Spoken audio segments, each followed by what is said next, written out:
She's a bully. I'm telling you. She's a bully. She could keep being a bully if she wants to, but that is going to catch up to her. 2 days after posting this video, calling out her McDonald's manager for workplace bullying, 7-year-old Afeni Badu Muhammad would walk into that same restaurant wearing a hooded mask, retrieve a kitchen knife, and stab her manager Jennifer Harris up to 15 times. What you're about to witness is one of the most disturbing cases of premeditated violence in recent memory, where every warning sign was broadcast online for the world to see, but nobody could stop what was coming.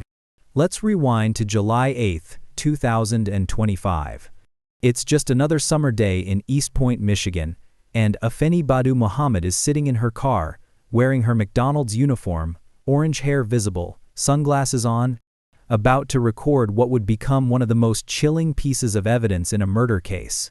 She's frustrated, she's angry, and she's about to tell the entire internet exactly how she feels about her manager, Jennifer Harris. I got sent home early yesterday. I got sent home early today by the same person. I'm telling you, she's a bully. This isn't funny. She needs to understand that just because she's a mother and got children doesn't mean that she can come in this store, disrespecting people, talking to them like everybody's beneath her. But here's where it gets truly disturbing. This wasn't just an employee venting about a bad day at work. Muhammad was setting the stage for what prosecutors would later describe as premeditated murder. Every word she spoke, every grievance she aired, every warning she issued was being documented for the world to see. And the most terrifying part, she was telling us exactly what was about to happen. She has no respect. And it isn't funny at all. Like, seriously, man, I got to take care of. And she keeps sending me home early. It's not funny. She's a bully. I'm telling you. She's a bully. Somebody will have to do something about that. It's not funny. It's not fair. It isn't funny at all. So, she could keep being a bully if she wants to, but that is going to catch up to her. That is going to catch up to her. Let those words sink in for a moment, because 48 hours later, on July 10th, 2025, those words would become a horrifying reality. Jennifer Harris, a 39-year-old single mother who had dedicated 15 years of her life to working at that McDonald's location, would be dead. Stabbed repeatedly by the very employee who had warned the world that her behavior would catch up to her. But to truly understand the magnitude of what happened on that July morning, we need to understand who these two women were, what their relationship was like, and how things escalated to this unthinkable point.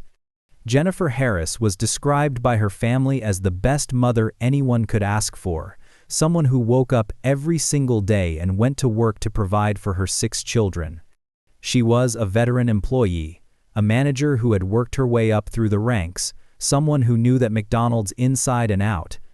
Afeni Badu Muhammad, on the other hand, was a 7-year-old employee with what can only be described as a complicated history. She referred to herself online as Risen Phoenix, a name that symbolizes rebirth and resilience, someone who rises from the ashes, no matter what tries to burn them down. With approximately 25,000 followers on Instagram, Muhammad positioned herself as an aspiring musician, posting singing and dancing videos that, according to observers, ranged from nonsensical to deeply disturbing. But the Instagram rant that Muhammad posted on July 8th wasn't just about being sent home early. She has no respect.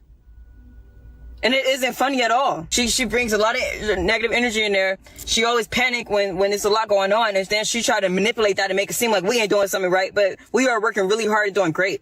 It's just the fact that she panicked, and I caught her a few times making a mistake, and she tried to hurry up and play it off. Nobody's perfect. It's God, it happens. Muhammad repeatedly emphasized that she was a peacemaker, someone who was trying to create a positive work environment despite Harris's alleged bullying behavior. She claimed Harris was putting negative energy in the air, that she would threaten to take her belt off and beat somebody, telling employees, "Y'all act like my kid's in there." According to Muhammad's rant, she had been sent home early on July 7th, then again on July 8th, even after coming in on her day off to make up the lost hours. The financial stress was clearly weighing on her. "I got things I gotta take care of and she keeps sending me home early," Muhammad complained in the video. But it was the ending of that rant that would later become the centerpiece of the prosecution's case for premeditation. The warning, the threat, the promise that consequences were coming. But here's what makes this even more disturbing. Muhammad's Instagram history reveals someone who was already living in a world of her own creation. Before July 2025, her content revolved around her aspiring music career under the Risen Phoenix persona. She posted singing videos that observers described as talentless, dancing clips that were labeled as disturbing and nonsensical, and content that seemed designed purely for attention and self-promotion. On June 1, 2025, she even tagged Eminem in a post, suggesting she saw herself as part of the music world, someone worthy of notice from one of the biggest names in the industry. The shift from self-promotional content to targeted workplace rants represented a dangerous escalation. Muhammad had moved from general attention-seeking behavior to specific threats against a real person with a real name. And yet, despite the public nature of these posts, despite the clear warning signs, despite the ominous tone of her words, nobody could have predicted just how literally she meant what she was saying. July 10, 2025, started like any other workday at the McDonald's on 9 Mile Road in East Point. The morning shift was underway when an argument erupted between Muhammad and Harris. According to police reports and court testimony, Harris sent Muhammad home early for failing to perform her work duties. Some accounts suggest she was on her phone or TikTok instead of working. Others indicate she was snapping at coworkers. Regardless of the specific reason, the confrontation was enough to trigger what came next. Prior to the stabbing, Muhammad was sent home by Harris for not performing her work duties and told Harris, "I'll be back." Muhammad was arrested on scene and the knife was recovered. Muhammad admitted that she intended to kill Harris and stated that after she was sent home, "I'll be back." Those 3 words, reportedly spoken by Muhammad as she left the restaurant, would echo with terrifying significance, because she meant it. She wasn't making an idle threat, she was announcing her intention to return, and when she did, she would be bringing death with her. Muhammad drove to a nearby park. Let that sink in for a moment. She didn't immediately lash out in the heat of the moment. She didn't grab the nearest object in a blind rage. No, she got in her car, she drove away from the restaurant, and she went to a park to think about what she was going to do next. She later admitted to detectives that it was during this time at the park that she made her decision. She decided she was going to go back to that McDonald's. She decided she was going to retrieve the kitchen knife she kept in her vehicle. And she decided she was going to kill Jennifer Harris. This is what prosecutors call premeditation. This is what separates a heat-of-the-moment crime from first-degree murder. Under Michigan law, premeditation doesn't require weeks or months of planning. It can occur in minutes, even seconds. But what matters is that there was a conscious decision made, that the defendant had time to consider their actions and chose violence anyway. And in Muhammad's case, she had more than enough time. She had the time it took to drive to a park, the time it took to sit there and think, the time it took to retrieve her weapon, and the time it took to prepare her disguise. Because that's exactly what Muhammad did next. She returned to the McDonald's wearing a hooded mask specifically designed to conceal her identity. Think about that for a second. This wasn't a crime of passion. This wasn't someone who lost control and couldn't help themselves. This was someone who was thinking clearly enough to understand that she needed to hide who she was. Someone who knew what she was about to do was wrong, was illegal, and wanted to get away with it. When Muhammad returned to stab Harris, she entered the back entrance with a hooded mask over her face in an attempt to conceal her identity and attempted to flee the scene after the stabbing, but was stopped by an armed customer. She entered through the back employee entrance. Knowing the layout of the restaurant intimately from her time working there, she knew exactly where Harris would be. She knew exactly how to get to her. And she was carrying a kitchen knife with a blade longer than 3 inches, a weapon that she admitted she kept in her vehicle for exactly this kind of situation. What happened next is almost too brutal to describe. Muhammad approached Jennifer Harris and stabbed her up to 15 times, focusing particularly on her face and neck. 15 times. That's not a single moment of rage, that's not an accident. That's sustained violence. That's someone who wanted to make absolutely certain that their victim would not survive. That's someone who had crossed a line from which there was no return. Coworkers tried desperately to intervene, but the attack was too swift, too brutal, too overwhelming. Harris was rushed to the hospital but succumbed to her injuries, leaving behind 6 children who would never see their mother again. 6 kids who would grow up without the woman who, according to her family, woke up every single day and went to work for them. A woman who died trying to take care of her family. A customer in the drive-thru witnessed the attack. This customer was legally carrying a concealed firearm, and when they saw what was happening inside that McDonald's, they made a split-second decision that would prevent Muhammad from escaping. The customer fired a single warning shot into the air. Nobody was hit by the bullet, but it was enough to make Muhammad drop the knife and attempt to flee. The armed customer then chased Muhammad down and held her at gunpoint until police arrived. Muhammad was arrested at the scene, and the knife was recovered as evidence. When detectives questioned her, she didn't deny what she had done. In fact, she admitted everything. She confessed to stabbing Harris with the intent to kill her. She explained how she had driven to the park after being sent home. She described making the decision to return with the knife. She acknowledged that she wore the hood mask to conceal her identity, and she confirmed that she attempted to flee after the attack but was stopped by the armed customer. This level of confession is extraordinary. Muhammad essentially gave prosecutors everything they needed to prove first-degree premeditated murder. She admitted intent, she admitted planning, she admitted the act itself, and she admitted trying to escape, which further proves she knew what she was doing was wrong. On July 11, 2025, Muhammad made her first court appearance for arraignment before Judge Kathleen G. Galen in the 38th District Court. And it was during this hearing that we got our first real glimpse into just how strange this case truly was. When asked to state her name for the record, Muhammad didn't just give her legal name.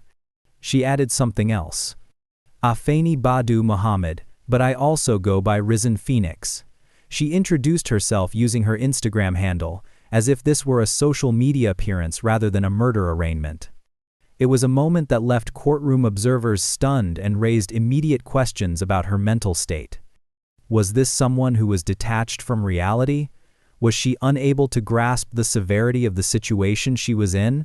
The charges laid out against Muhammad were severe: first-degree premeditated murder, which carries a mandatory sentence of life in prison without the possibility of parole; carrying a dangerous weapon with unlawful intent, a 5-year felony; and perhaps most significantly, being charged as a habitual offender, second offense.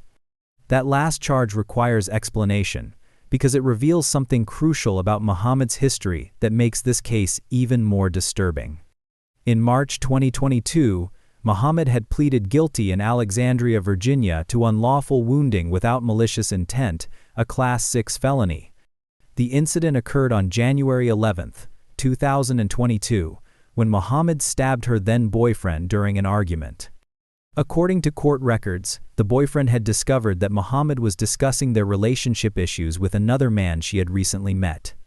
The confrontation escalated, and Muhammad responded by stabbing him with a knife. Now, during this same period, we also learned that Afeni Muhammad had a prior violent conviction. In March of 2022, she pleaded guilty in Virginia to unlawful wounding injury, stab, wound, cut without malicious intent. Court records from Virginia that were reviewed by Click on Detroit show that Muhammad had stabbed her then boyfriend during an argument in 2022, later telling police, "I stabbed him, is he okay?" When police arrived at the scene, they found Muhammad crying and visibly distraught. She immediately admitted to the act, asking officers, "I stabbed him, is he okay?" This expression of immediate remorse and concern for the victim played a role in her sentencing. The charge was reduced from felonious assault to unlawful wounding without malicious intent, and she received a 4-year suspended sentence. That means she served no prison time, provided she complied with strict conditions including 1 year of state-supervised probation, substance abuse counseling and testing, adherence to a protective order barring contact with the victim, completion of a batterer's intervention program, and payment of court costs. This is what's known in legal circles as a sweetheart deal, and it has sparked intense debate in the wake of Harris's murder. Would Jennifer Harris still be alive if Muhammad had served actual prison time for that 2022 stabbing? Would she have learned that stabbing people has real consequences? Or was this always going to happen, regardless of what punishment she received for the first offense? The pattern that emerged was undeniable and deeply concerning. Muhammad had now stabbed TWO people with knives, both times during arguments, both times with weapons she had readily available. The first time, she showed immediate remorse. The second time, she showed premeditation and an attempt to escape. The escalation was clear. The danger was obvious. And prosecutors were determined to make sure she would never have the opportunity to harm anyone else. Judge Galen set bond at an extraordinary $25 million cash or surety, effectively ensuring that Muhammad would remain behind bars while awaiting trial. The conditions attached to that bond, should she somehow manage to post it, were extensive. Steel cuff GPS tether, requirement to remain in Michigan, mandatory reporting of any address changes within 24 hours, daily check-ins with community corrections, random alcohol and drug testing, absolutely no contact with Jennifer Harris's family or any witnesses, and a complete ban on returning to the McDonald's where the murder took place. As of October 2025, Muhammad remains incarcerated at the Macomb County Jail, unable to make the astronomical bond set by the court. During the arraignment, Muhammad's defense attorney made an interesting argument that would foreshadow the legal strategy to come.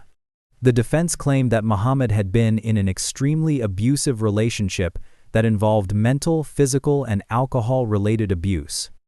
This relationship, according to the defense, was somehow connected to her prior stabbing offense in Virginia.